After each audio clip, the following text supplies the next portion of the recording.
Saint-Jean d'Écosse, une loge singulière et féconde, singularité de la mère loge écossaise de Marseille. Par un beau jour de l'été 1832, deux hommes se croisent à Marseille devant le 29 boulevard du Musée, aujourd'hui 33 à 49 cours Julien. Antoine! Balthazar! Ah! L'un est Antoine Claire Thibaudeau, membre de la Convention nationale en 1792, président de la Convention en 1795, soutien de Bonaparte lors du coup d'État du 18 Brumaire et préfet des Bouches-du-Rhône de 1803 à 1814. Il vient seulement de rentrer d'exil, où il a publié une histoire de Napoléon en 5 volumes. L'autre est François Balthazar Julien de Madon, fils d'un courtier royal, qui avait siégé comme juge au tribunal populaire de Marseille du 31 mai au 25 août 1793 et qui, après quelques années d'effacement, occupe depuis plusieurs années la charge d'un des juges de paix de Marseille. Par extraordinaire ou par nostalgie, il se rencontre exactement devant ce que la mairie de Marseille appelait, dans un bail du 14 juillet 1830, le local connu sous le nom de loge écossaise, là où se dressait l'ancien rempart de Louis XIV, qu'on appelle aujourd'hui cours Julien. Antoine, mon très cher frère Antoine, que faites-vous ici? Je vous croyais encore en exil à Bruxelles. Je peux vous dire que les mémoires sur la Convention et le directoire que vous y avez publiés ont tellement déplu à nos rois que je n'imaginais pas que vous ayez pu en revenir. Figurez-vous, mon très cher frère Balthazar, qu'après les Trois Glorieuses, non seulement le nouveau roi des Français m'a laissé rentrer en France, mais qu'il m'a accordé ma retraite de conseiller d'État. Mon premier mouvement fut alors de revenir dans notre bonne ville de Marseille, rôder aux alentours de notre ancien temple pour y ressentir les heureux souvenirs de notre si chère fraternité.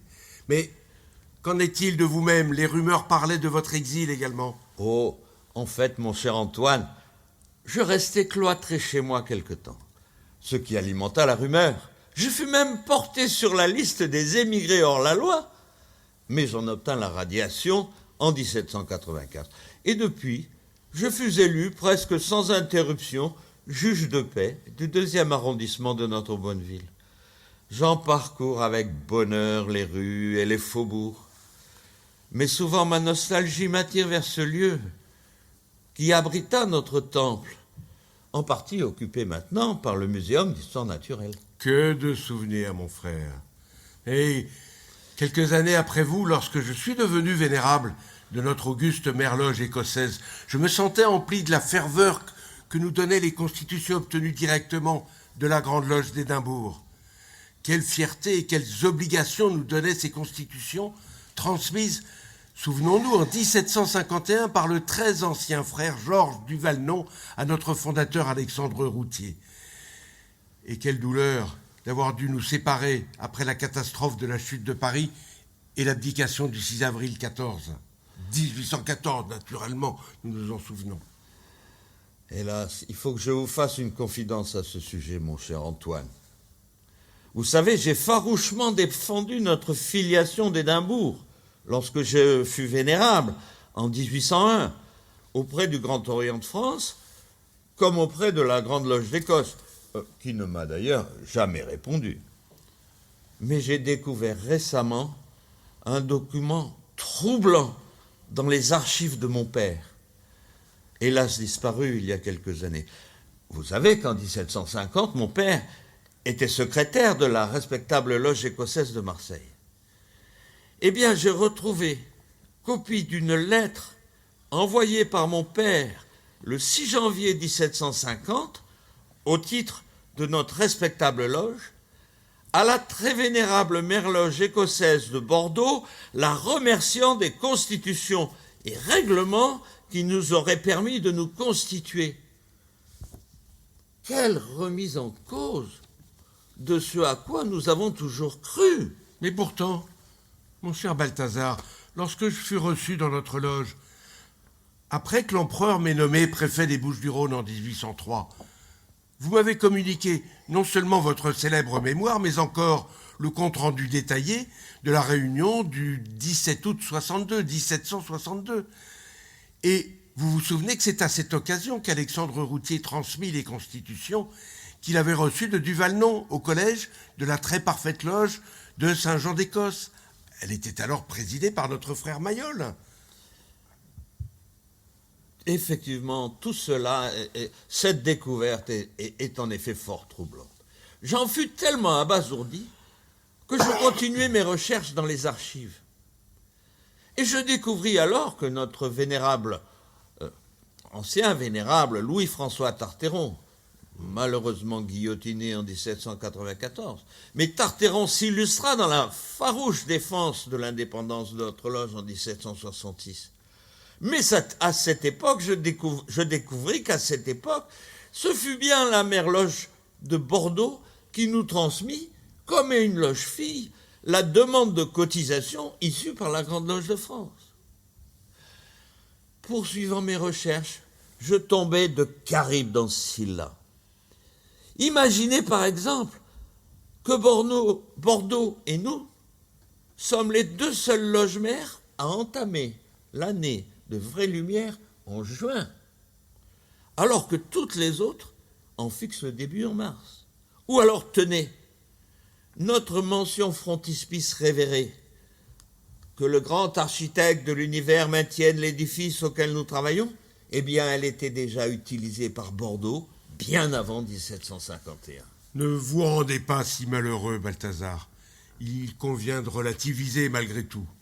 Les moments terribles que nous avons vécus côte à côte m'ont bien et durement enseigné que l'histoire écrite par les vainqueurs est bien souvent un mélange inextricable de vérité et de forgerie. Mais le pire, mon cher Antoine, le pire, c'est que notre éminent frère Claude-Antoine Tory, qui fut président à Paris du chapitre du choix de l'ordre de Heredom of Kilwinning, me confia lors d'une de nos rencontres parisiennes que la Grande Loge d'Édimbourg ne gérait pas et n'avait jamais géré de degré supérieur. Elle confiait cette tâche à l'ordre de Heredom, dont les pratiques n'ont rien à voir avec nos grades. Et quand, pour le vérifier, je comparais nos grades avec ceux d'autres loges mères, eh bien, je ne pus conclure que notre Écossais est beaucoup plus proche de celui de Bordeaux que de tout autre. Eh bien alors, mon cher Balthazar, qu'est-ce que cela change à notre farouche indépendance ?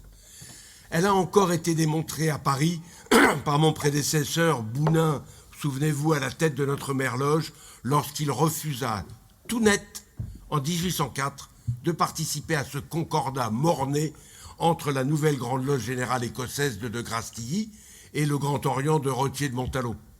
Et qu'est-ce que cela change à l'influence extraordinaire des frères de notre loge sur la vie économique, culturelle, politique de notre bonne ville de Marseille ? Qu'est-ce que cela change à notre magnifique rayonnement en Méditerranée et au Levant, et dans les Antilles aussi, et même à Paris ?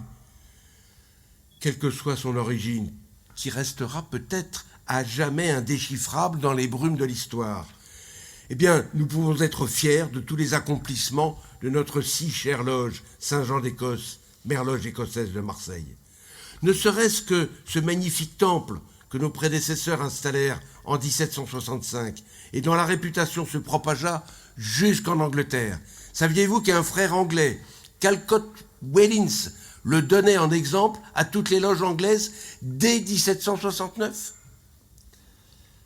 Ah, il est vrai, Antoine, que lorsqu'en 1783, vous exerciez d'importantes fonctions législatives à Poitiers et à Paris, je fus reçu maître dans notre loge et chargé du contrôle des finances. Elle comptait alors 215 membres, dont 108 négociants, 14 capitaines de navires, 12 courtiers de commerce, 7 consuls et 3 fonctionnaires de la Chambre de commerce. Toute l'économie du port de Marseille se retrouvait à Saint-Jean d'Écosse, présidée alors par le plus puissant négociant de la ville, notre frère Jacques Sémandy, seconde fortune de Marseille. Et Jacques Hugues, fils de l'homme le plus riche de la ville, en était orateur. Et pourtant, ne croyez pas une seule seconde que Saint-Jean d'Écosse fut un cabinet noir dirigeant de façon occulte l'économie marseillaise. Bien au contraire, la réflexion philosophique commencée dans ce temple rayonna bien vite à l'extérieur, avec les brillants salons philosophiques de nos frères Sémandy, de notre frère Malouet, de l'abbé Raynal, avec le financement et l'influence que nous avions dans toutes les sociétés savantes, que ce soit le collège de médecine, l'académie de musique, l'académie de peinture, l'académie de Marseille même. Très certainement, mon cher Balthazar, mais de Paris, je vis aussi l'action politique de nos frères de Saint-Jean d'Écosse au cours de la fiévreuse période révolutionnaire et puis sous la hideuse terreur. En janvier et février 1793, 6 de nos frères, et non des moindres, furent condamnés comme girondins. Samatan, Payan, Tarteron, Sémandy et Dacheville furent guillotinés. Et Lavabre n'a pas eu plus de chance en se noyant dans le vieux port dans sa fuite. Heureusement, mon cher Antoine, le 9 Thermidor sauva la France. Et je sais que vous en fûtes un acteur décisif.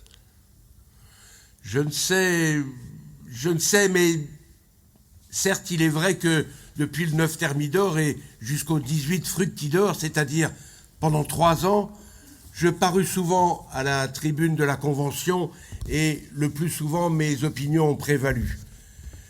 Et je suis en tout cas heureux d'avoir pu faire rappeler les 72 proscrits du 2 juin et d'avoir proposé le suffrage universel. Allons, mon cher Antoine, cette humilité vous sied. Mais il est notable que vous fûtes président de la Convention, membre du comité de salut public, puis président du Conseil des 500. Portalis et Siméon, nos 2 frères, qui représentaient la Provence au Conseil des 500, vous avez pris pour chef de file. Et Bonaparte, lui-même, dès son avènement, faisait votre éloge. En 1803, votre arrivée dans notre loge de Saint-Jean d'Écosse en modifia profondément le caractère. Vous entraîniez dans votre sillage un grand nombre des édiles de notre département. Joseph de Girard tenait votre secrétaire général à la préfecture. Le baron Antoine d'Antoine, maire de Marseille. Jean-Baptiste de Fortis, maire d'Aix. Honoré du Perrier, premier président de la Cour d'appel d'Aix. Joseph Ricard et Jean-Joseph Rigordy, président vice-président du tribunal civil. Et aussi vinrent dans notre loge à votre suite l'amiral Gantôme, commandant des forces navales en Méditerranée, Maxime Émeriot de Beauverger, le préfet maritime de Toulon, Jean-Baptiste de Félix, comte de Muy, le général commandant la 8e division. Vous avez apporté tous ces édiles dans notre loge. Certes, mais déjà bien avant la Révolution, notre mère loge écossaise faisait montre d'un impressionnant rayonnement sur les loges de Marseille et de Provence, et bien au-delà. Ah, certainement, mon cher Antoine. Vous savez, j'ai gravé dans ma mémoire, ou dans mon cœur, le souvenir lumineux de ce jour du 10 mars 1793, où la loge phocéenne, la parfaite sincérité du Grand Orient, me reçut sous la voûte d'acier et maillet battant. J'étais alors premier surveillant de Saint-Jean d'Écosse. Une commune lutte républicaine nous avait rapproché nos 2 loges, et le vénérable de la parfaite sincérité, le frère Ferrière, fit voter ce jour-là de nommer comme membre libre et honoraire de sa loge notre vénérable Sémandy, moi-même, premier surveillant, ainsi que Durand, notre second surveillant. Et puis, je me souviens aussi avec un grand bonheur de ce jour du 1er juin 1801, lorsque nous abritâmes dans notre temple le réveil par Claude-François Achard de la loge La Triple Union. Ce fut la première loge du rite écossais rectifié qui se réveilla après la terreur. Si peu de loges avaient retrouvé vie, nous nous sentions si seuls et si proche que nous signâmes cet automne-là un traité d'union qui stipulait « Tous les membres de la loge Saint-Jean d'Écosse seront membres nés de celle de la Triple Union, et tous ceux de la loge la Triple Union jouiront des mêmes titres dans la loge Saint-Jean d'Écosse. » Ah, mon cher Balthazar, mais ce sont certainement de grands moments, et dont je comprends fort bien qu'ils aient laissé leur empreinte dans votre cœur. Mais dès avant la Révolution, notre mère loge écossaise avait tissé un puissant réseau de loges filles. Nos registres que j'étudiais en détail lorsque je fus élu vénérable dénombraient déjà, en 1773, une vingtaine de loges en Provence. À Nîmes, Aix, Beaucaire, à Uzès, Cabannes, Martigues, à Salon, à Hyères, à Brignoles, à Cadenay, à Cuers, Draguignan par exemple. Une loge à la Martinique et 6 loges sur le pourtour de la Méditerranée, à Palerme, à Malte, à Constantinople, Alep, Naples et Bastia.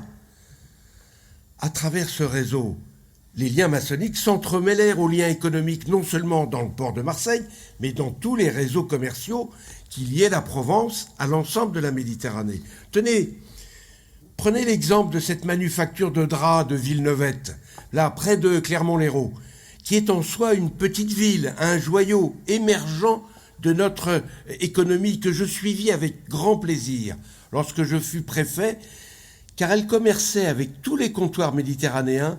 Eh bien, elle fut fondée et développée par nos frères. Très certainement, cher Antoine, très certainement. Et j'ajouterais que l'esprit philosophique de nos frères les écarta, un temps du moins, de cet infamant commerce triangulaire auquel se livrèrent les ports de l'Atlantique. Il est vrai que notre région et les équipages de nos vaisseaux avaient connu les ravages et parfois l'esclavage perpétré par les corsaires barbaresques.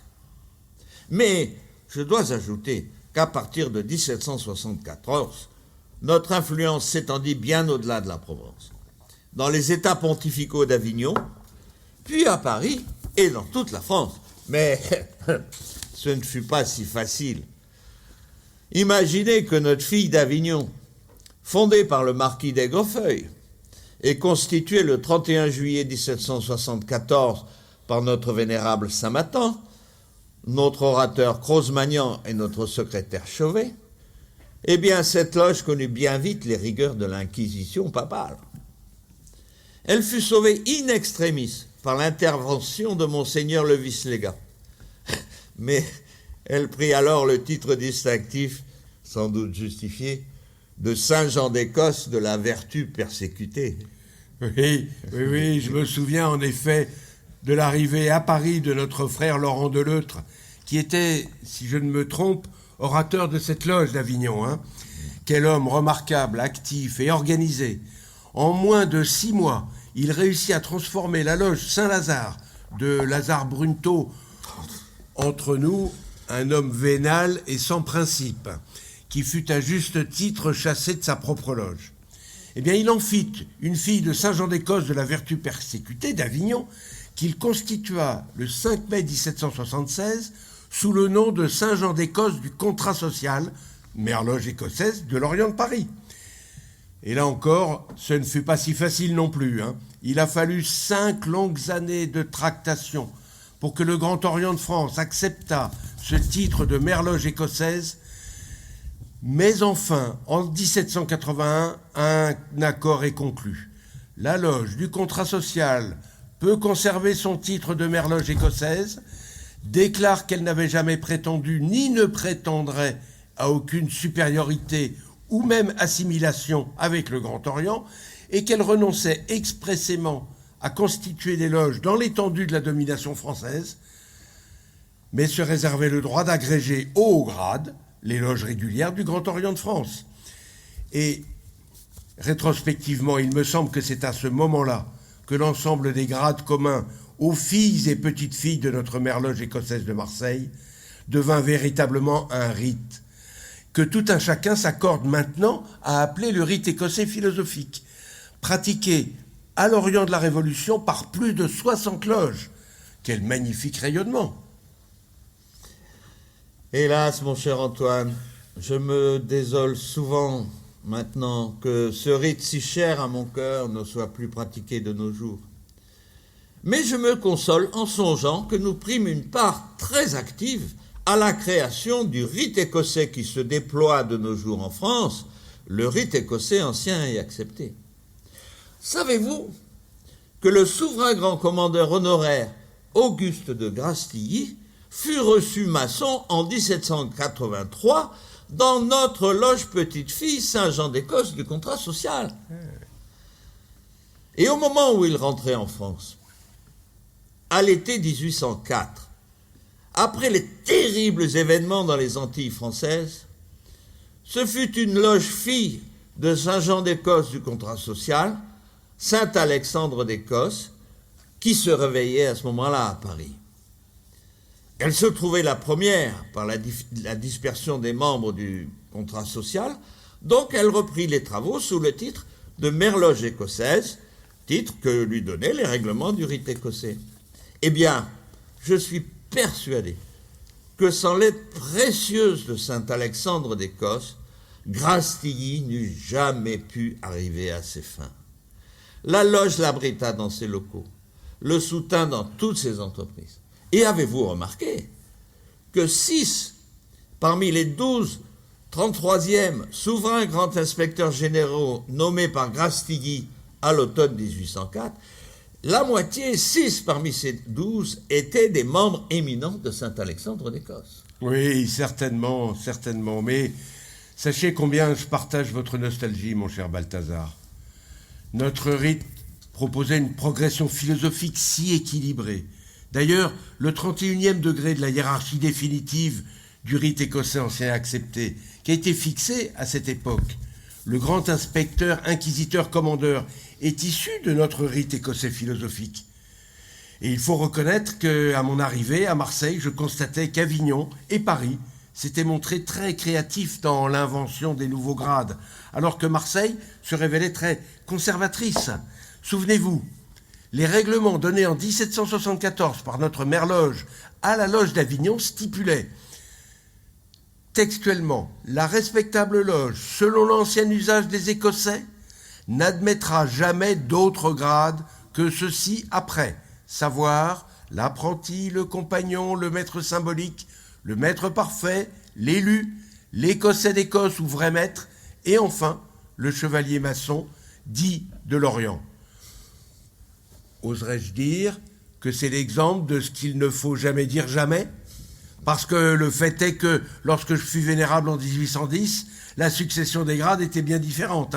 Apprenti, compagnon, maître symbolique, maître élu d'idées neufs, écossais vrai d'Écosse de la maçonnerie écossaise émanée de la sublime grande et métropole loge d'Édimbourg, chevalier de l'épée surnommé chevalier de l'Orient ou de l'Aigle, et enfin le 7e et dernier grade de la maçonnerie écossaise émané des Redom, adopté par le grand souverain chapitre écossais des souverains princes de Rose-Croix, établi près la très illustre et très respectable mère loge écossaise de France, à l'Orient de Marseille. Ouf. Mais alors, mon cher Antoine, quels furent donc ces grades parisiens? Car, pour ma part, je n'ai pratiqué que ceux que vous venez de citer. La liste est longue, mon cher Balthazar.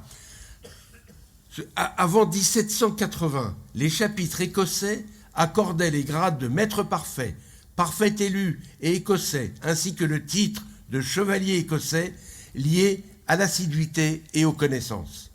L'Académie des sages accordait, elle, les grades philosophiques de chevalier de l'Orient, chevalier Rose-Croix, Rose-Croix philosophique, chevalier du Soleil, chevalier du Phénix, chevalier de l'Aigle Noir, ainsi que du grade de la sagesse, grade final, le sage vrai maçon. Et un peu plus tard, avant la Révolution, pour régler les conflits dans ces loges-filles de toute la France, le chevalier de Bromère, vénérable de la mère loge écossaise de Paris, Saint-Jean du contrat social, introduisit 7 tribunaux constitués de grands inspecteurs commandeurs. Et enfin, pour couronner l'ensemble, le frère Grant, baron de Blairfindie, promulgua le grade de sublime maître de l'anneau lumineux. C'est étrange, hein, comme un rite peut se développer hors de tout contrôle dans nos loges filles et petites filles. Mais il faut bien admettre que le rôle de nos enfants est bien d'aller parcourir le vaste monde, de se montrer créatifs et de s'adapter aux évolutions de la société.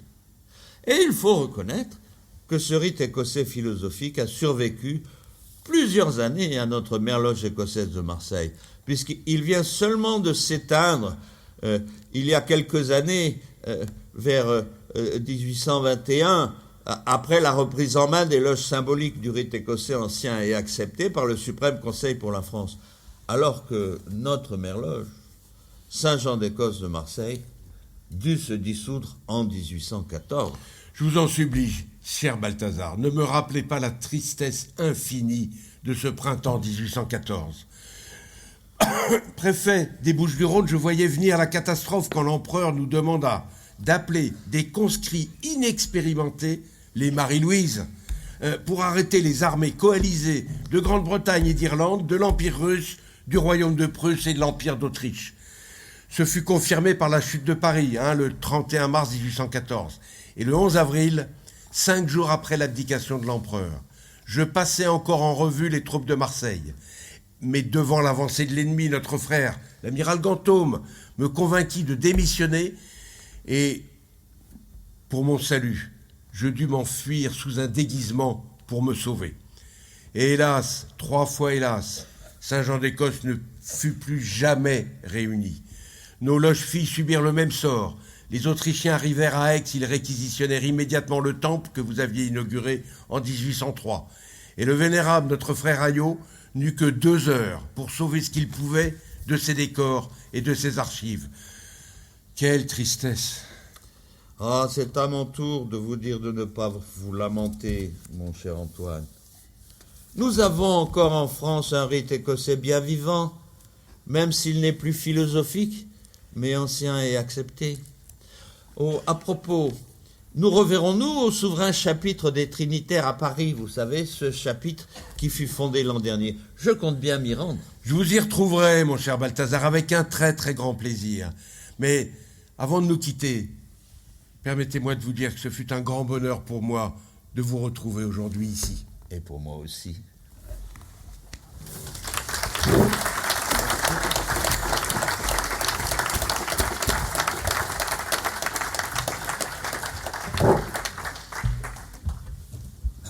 Merci beaucoup, mes très chers frères Balthazar et Antoine. Mes sœurs, mes frères, ne laissons pas passer l'opportunité de poser toutes nos questions à ces 2 frères.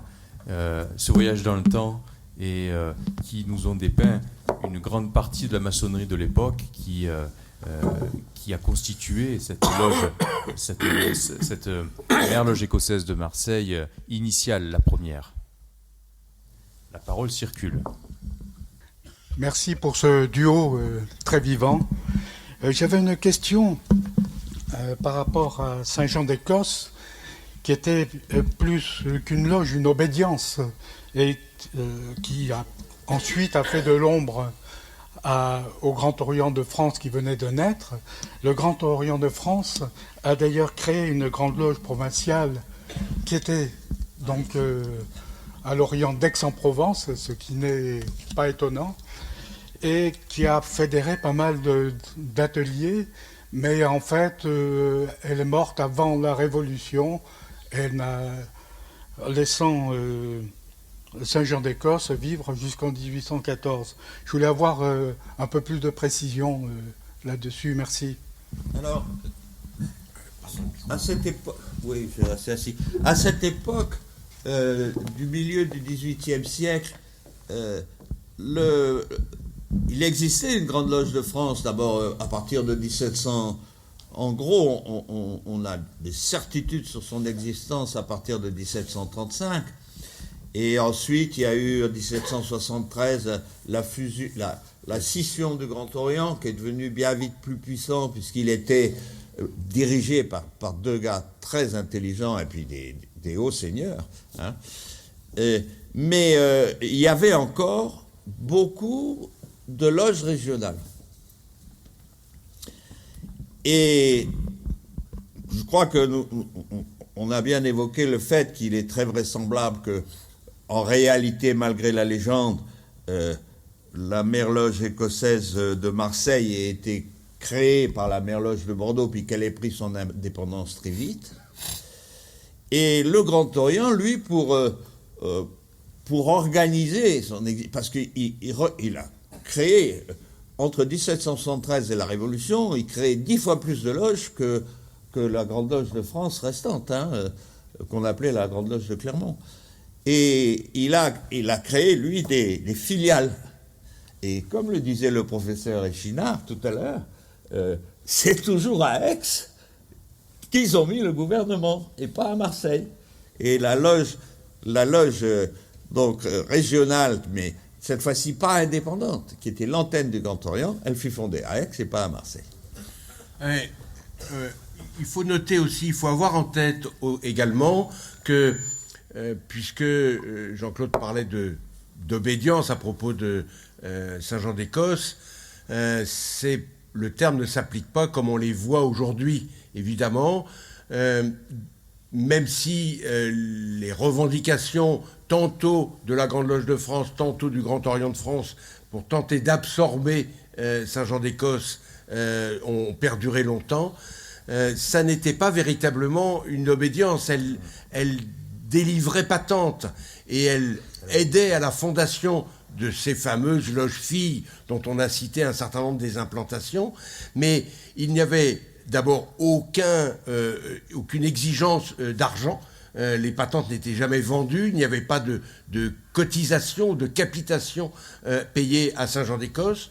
Les seules exigences étaient qu'il y ait un courant de communication, de correspondance par écrit entre les loges filles et Saint-Jean d'Écosse, et que le tissu relationnel reste vivant, mais de manière très souple, très indépendante, dans un mode organisationnel dont on n'a plus idée aujourd'hui, et qui permettait à la fois cette liberté d'entreprise, et quand je dis d'entreprise, c'est aussi bien d'entreprise maçonnique que d'entreprise économique, puisqu'il est évident que quand un négociant marseillais partait à Smyrne ou à Alep, il rencontrait ses frères de ses loges filles, et que se mêlaient et les relations maçonniques, spirituelles, initiatiques, le travail sur les degrés, sur les rites, et également le travail de commerce et de relations économiques comme nécessairement, puisqu'ils étaient là pour ça, nécessairement se poursuivaient. Donc c'était très mêlé, sans cet aspect, semble-t-il, de business affaires que parfois on peut connaître depuis dans le 19e, 20e siècle différemment. Donc il faut le regarder avec un œil assez différent, ce terme. Et je rajouterais que cette notion de merloge régionale n'est pas spécifique à Marseille. On a Bordeaux, on la retrouve à Lyon aussi. Villermoz fut un petit peu plus tard, après 1750, mais 1770, président de la Mère-Loge de Lyon. On la retrouve à Metz. Donc c'est un système beaucoup plus lâche, beaucoup plus diversifié et moins rigide qu'on ne le trouve aujourd'hui ou qu'on ne le trouvait en 1717 en Angleterre. Bonjour, merci pour votre duo très vivant. Il y a une question qui me tarabuste. Je suis là. Bon, suite au Concordat de 1804, le Suprême Conseil de France s'est mis en sommeil, mais s'est réveillé en 1821. Qu'est-ce qui a empêché l'agrégation de Saint-Jean d'Écosse au Suprême Conseil de France? Là, je peux vous répondre. Alors, d'abord, les mots que vous avez utilisés ne sont pas tout à fait justes. Il ne s'est pas mis en sommeil. Il a continué à exister, il y a eu des réunions, et dès 1805, les frères de rite écossais anciens acceptés ont contesté le Concordat. Et après, le Suprême Conseil s'est donc réuni. Les archives se trouvent à Charleston. je ne sais pas pourquoi, je pense que c'est parce que le frère Piron a donné ses archives et qu'elles sont parties qui était secrétaire du Saint-Empire. Mais le Suprême Conseil a continué à se réunir régulièrement, mais il n'a repris le pouvoir sur les loges symboliques qu'il avait cédé dans ce concordat de 1804 que quand tous les bourgeonnements du Suprême Conseil, vous savez, le Suprême Conseil pour les îles d'Amérique, qu'au départ, c'était le second Suprême Conseil de Grassilly, avant le Suprême Conseil pour la France, tout ça s'est réuni en 1821, a repris force et vigueur. Mais il a quand même continué à exister. Quoique Tory ait écrit une lettre à son frère Pascal Rouillet en Belgique, au moment de la fondation du Suprême Conseil de Belgique, en 1816, pour dire « nous n'avons pas grande activité, etc. Donc faites en Belgique ce que vous voulez, puisque vous êtes 33e. » Par contre, la position de la Mère-Loge écossaise de Marseille a été très nette.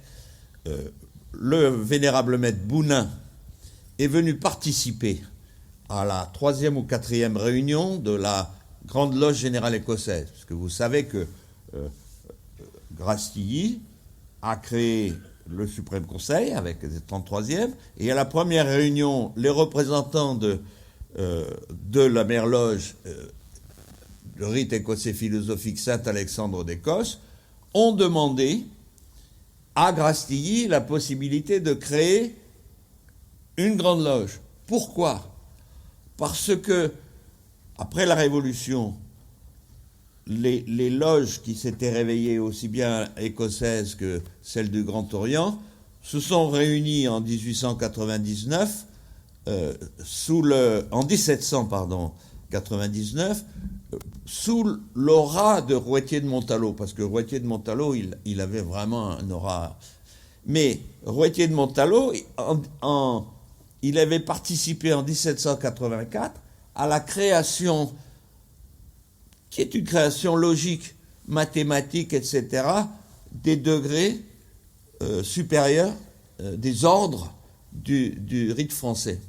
Et je ne sais pas ce qu'il lui a appris en 1802, 2 ans après qu'ils aient fait la fusion, il a imposé à toutes les loges donc de cet ensemble, qui s'appelait le Grand Orient, de ne travailler au degré supérieur qu'aux ordres du rite français. À ce moment-là, les loges écossaises, plutôt écossaises philosophiques d'ailleurs, se sont sentis extrêmement mal à l'aise. Il y en a qui sont partis et tout. Et quand Grassilly est arrivé en 1804, ils l'ont accueilli à bras ouverts, et Saint-Alexandre d'Écosse a proposé à Grassilly de créer une grande loge qui s'est appelée la Grande Loge Générale Écossaise de France, Grande Loge de rite ancien. C'est là que sont apparus et uniformisés les 3 premiers degrés du rite. Parce qu'avant, le rite écossais ancien accepté, il provenait aussi bien de la moderne ou ancienne franche-maçonnerie. On y rentrait au 4e, tandis que là, ça a été unifié avec 3 degrés, 1, 2, 3 degrés, donc pour une fois, du 1er au 33e degré. Et Boudin était là.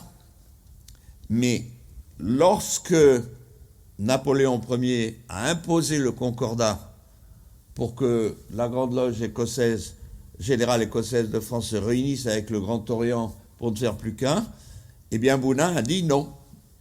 Nous, Marseille, on ne participe pas. Et il est parti. Encore la farouche indépendance de Marseille. Merci beaucoup pour ce moment de haute volée. Une question, vous avez parlé du chapitre des Trinitaires. Or, ça m'a fait penser, d'ailleurs c'est un lien avec la première conférence, parce que les Trinitaires étaient un ordre qui était bien installé à Marseille et qui au XVIIIe siècle rachetait les esclaves. Et il y a quelques papiers qui peuvent faire penser que ces esclaves, à ce moment, quand ils étaient rachetés, étaient reçus évidemment chez les Trinitaires pour être, on va dire, éduqués, formés, hébergés, et en lien justement avec la franc-maçonnerie de l'époque. Donc est-ce que vous pouvez nous en dire plus ?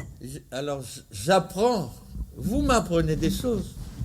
Et Socrate disait, le début de la sagesse, c'est de savoir ce qu'on ne sait pas. quand nous avons parlé des Trinitaires, c'était à Paris.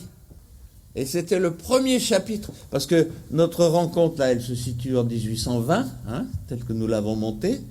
Et en 1820, il n'y a encore qu'un seul chapitre dans toute la France du rite écossais ancien accepté à Paris. C'est les Trinitaires. Par contre, je serais heureux que vous me développiez l'histoire des Trinitaires de Marseille. Mais une petite information en tout cas, on sait, on a des traces de l'activité de Claude François Achard chez les Trinitaires. Et lui, alors c'est étonnant parce que ce frère de la triple union, du rite écossais rectifié, est à la fois un moteur au sein de l'Académie, fondateur de la future bibliothèque, puisque c'est lui qui récupère toute la bibliothèque napoléonienne qui rentre après la campagne d'Égypte et qu'il la garde ici, qu'il gère les biens de l'Église qui ont été confisqués au titre de l'État, du gouvernement, et qu'il est actif à l'Académie et qu'il est un membre éminent, évidemment, et de la triple union, et également chez les Trinitaires. Donc on a bien là un aperçu de cet entremêlement des liens entre les différentes fonctions, les différentes activités et les différents niveaux de réseau, pour le dire avec un langage moderne aujourd'hui. Oui, Jean-Marc Natré, la Sincérité écossaise, Grande Loge de France. Pour avoir l'opportunité d'avoir 2 spécialistes du rite écossais ancien accepté aujourd'hui, une question que je me pose depuis pas mal d'années. Qui a transmis la patente du rite écossais ancien accepté à la Grande Loge de France ? Et là, alors, il n'y a pas de patente. Là, c'est parfaitement clair.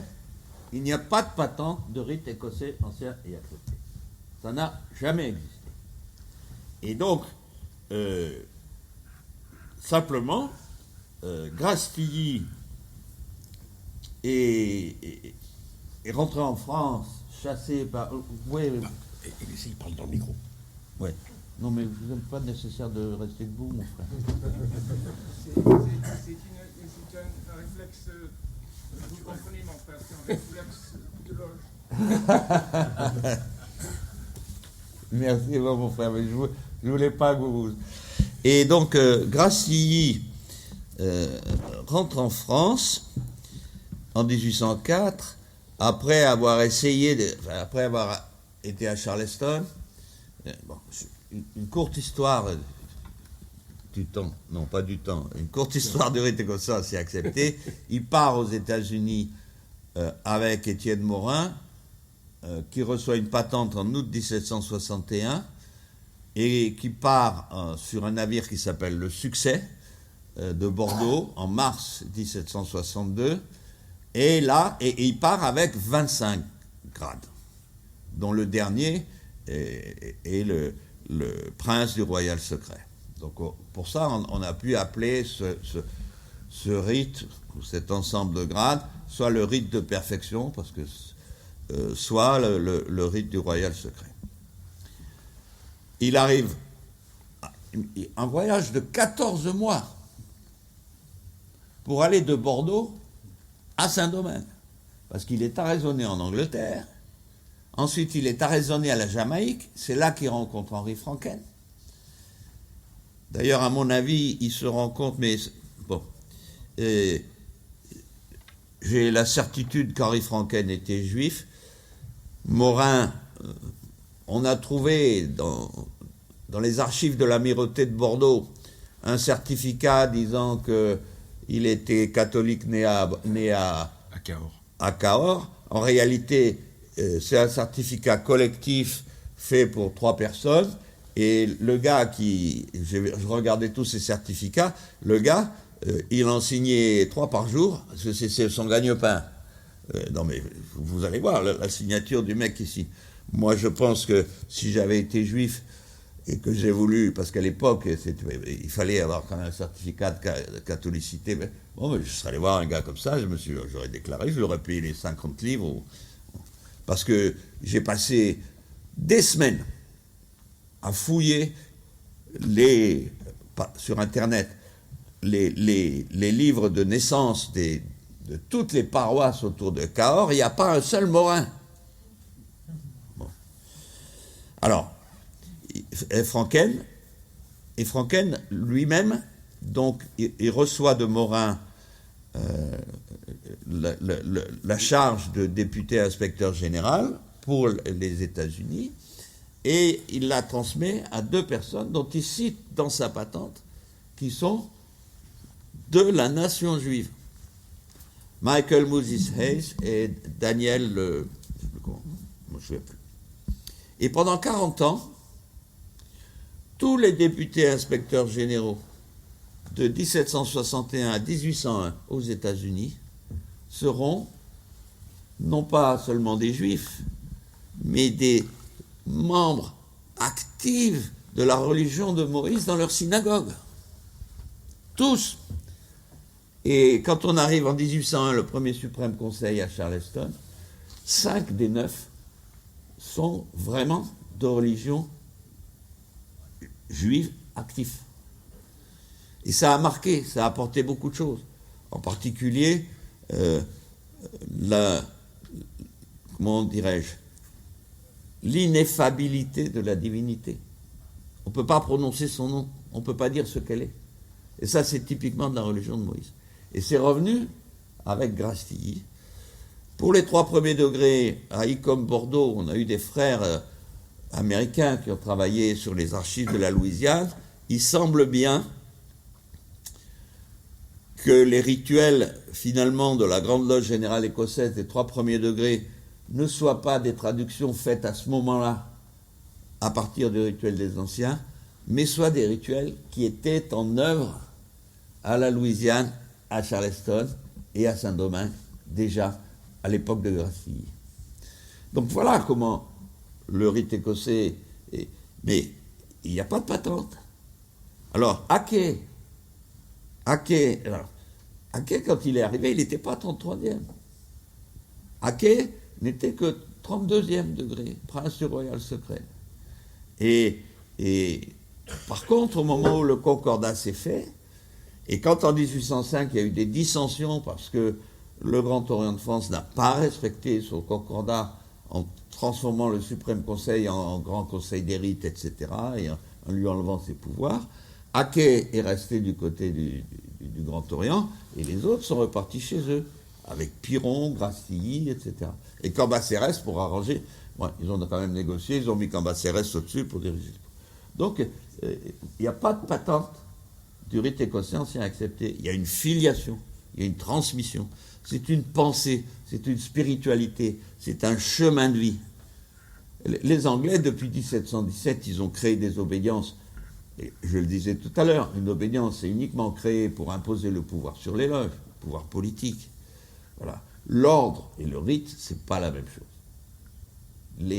Les obédiences donnent des patentes parce qu'elles veulent contrôler. L'ordre et le rite, il insuffle un esprit qui permet à chacun de suivre son chemin. Excusez-moi, je me suis laissé emballer.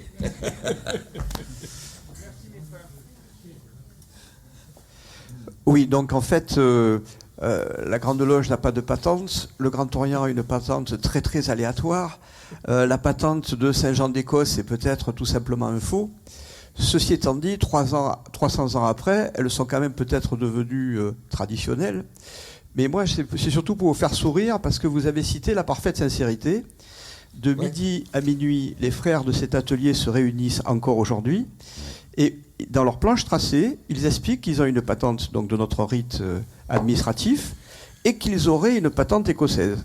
Donc après vérification, cette chose fera rire beaucoup d'historiens, mais les faire changer d'avis sera aussi compliqué que de pacifier l'Irlande ou de mettre la mixité à la Grande Loge. J'ai dit. Ouais. Et à mon avis, ça sera plus facile que le Brexit. Ceci dit, on ne dit pas ceci dit, on dit Mohamed, excusez-moi. Ceci dit, non, j'arrête de dire des bêtises. Mais le Grand Orient, en réalité, c'est uniquement une scission de la Grande Loge de France. Et une scission qui a été minoritaire au moment où ils se sont séparés, mais qui a eu un succès considérable. parce qu'il a été bien géré, bien vu, et parce qu'il était démocratique. Parce que le Grand Orient s'est séparé de la Grande Loge de France pour deux raisons de gouvernance.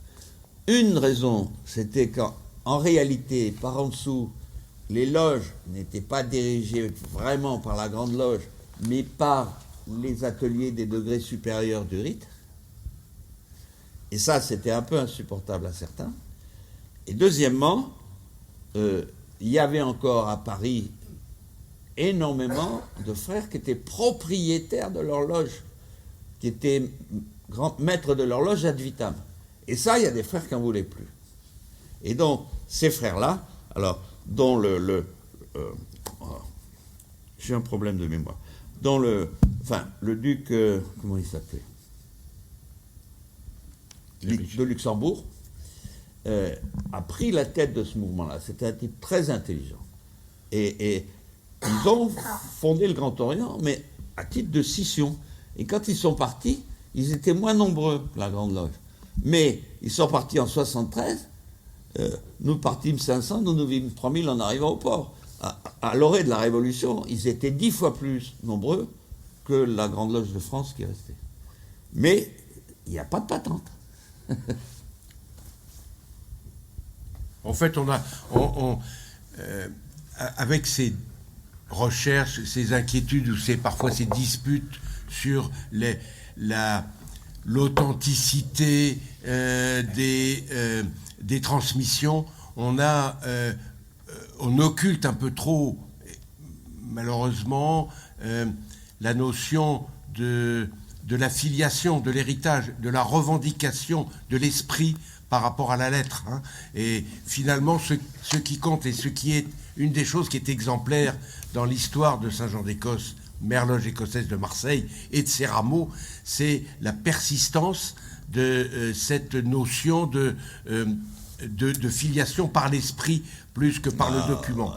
Et exactement. C'est d'ailleurs un des aspects sur lequel on va pouvoir continuer à discuter en début d'après-midi avec cette notion d'héritage partagé, parce que ça n'est pas un hasard si aujourd'hui encore il y a des rameaux vivants de Saint-Jean-d'Écosse ici à Marseille, en Provence, alors que on est dans j'allais dire une situation maçonnique extrêmement bordée, cadrée, institutionnellement parlant. Alors, je voudrais peut-être conclure là-dessus, parce que c'est quelque chose qu'il est très important de comprendre dans l'histoire de la franc-maçonnerie. C'est 1717. C'est la création de la première obédience. Et pourquoi fut-elle créée, cette obédience? Je vais vous l'expliquer. Elle fut créée pour reprendre en main la maçonnerie qui n'avait pas d'obédience avant. En 1685, déjà en Écosse, on compte 6 loges qui sont totalement composées de gentilshommes, qui n'ont rien à voir avec le métier de maçon, qui travaillent symboliquement. On a des manuscrits qui le montrent, et qui sont francs-maçons symboliques. Voilà. Mais en 1688, 85 aussi, le roi qui succède à son frère, qui est James Stuart, Jacques II, il est catholique. Horreur! Or, il est, en fait, les Stuarts, à cette époque-là, ils sont rois d'un ensemble. Un ensemble qui contient la Grande-Bretagne, l'Écosse et l'Irlande, qui sera figé un peu plus tard, mais qui réellement, il est roi de tout ça. Les Anglais n'en veulent pas. Ce qu'ils appellent la glorieuse révolution, c'est que les protestants anglais mettent Jacques II dehors par les armes et font venir son gendre, parce que le gendre de Jacques II, il est protestant. C'est, comment il s'appelle? Georges Ier de Hanovre. Non, Guillaume, oui, avant, Guillaume d'Orange. Guillaume d'Orange. Bon, ensuite, le roi Louis XIV, il accueille les catholiques et tous les soutiens et les exilés autour de Jacques II au château de Saint-Germain-en-Laye. C'est d'ailleurs comme ça que se créera la maçonnerie en France. Elle n'est pas née de la loge de Londres de 1717, elle est née de ces exilés irlandais. Mais ça, c'est un autre point. Donc, en 1714, la seconde fille de Jacques II meurt. Et donc il reste son fils, Jacques III, qui est en France, qui est le prétendant, qui est catholique. Les Anglais ne veulent pas. Ils font venir Georges de Hanovre, en 1714, qui est un vague petit-neveu, mais qui est protestant. Ils le mettent sur le trône, 1714. 1715, il y a une grande rébellion qui part d'Écosse et d'Irlande, de tous les jacobites, qui voudraient que ça soit Jacques III Suard. Et l'armée anglaise écrase cette rébellion.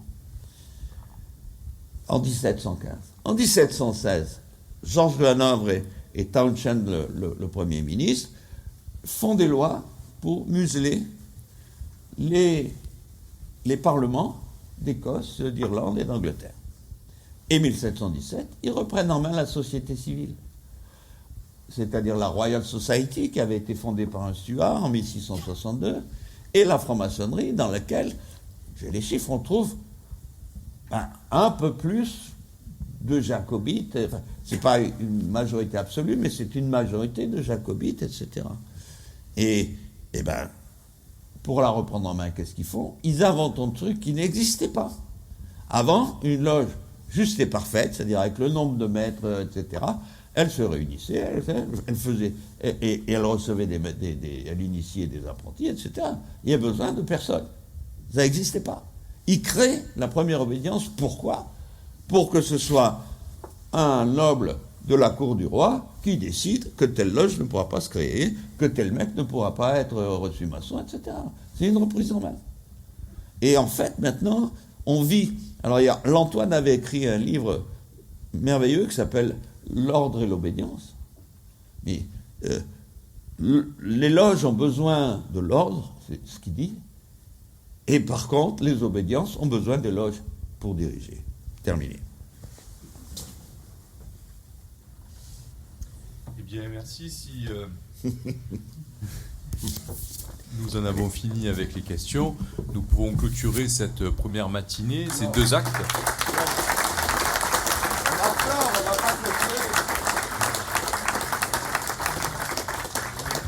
Cette matinée qui nous aura permis de nous immerger dans ce XVIIIe siècle, ce XVIIIe siècle civil, mais aussi maçonnique. Et nous pourrons, comme cela a été dit cet après-midi, attaquer l'héritage de Saint-Jean d'Écosse sous ses diverses formes.